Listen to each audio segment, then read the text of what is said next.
আলাদা একটি স্বাধীন রাষ্ট্র কাতারে ইসরায়েলের বিমান হামলাকে রাষ্ট্রীয় সন্ত্রাসবাদ হিসেবে আখ্যা দিয়েছেন বিশ্ব নেতৃবৃন্দ।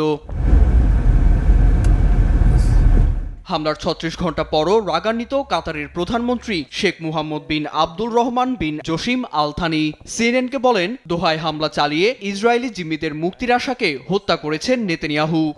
আমরা ভেবেছিলাম সভ্য মানুষের সঙ্গে আলোচনা করছি, কিন্তু তাদের আচরণ বর্বরতাকেও হার মানায়। নেতানিয়াহু আগ্রাসন চায়, যুদ্ধবিরতি আলোচনার নামে শুধু সময় নষ্ট করছে।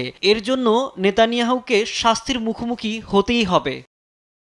তেল আবিবের বর্বরতার জবাবে মুসলিম বিশ্ব সম্মিলিত ও জোরদার প্রতিক্রিয়া জানাবে বলে হুঁশিয়ারি দেন আল থানি। সেই লক্ষ্যে কাতারে আরব সম্মেলনের প্রস্তুতি চলছে বলেও জানান তিনি। এদিকে সাম্প্রতিক সময়ে দখলদার ইসরায়েল বেপরোয়া হয়ে উঠেছে। ৭২ ঘণ্টার ব্যবধানে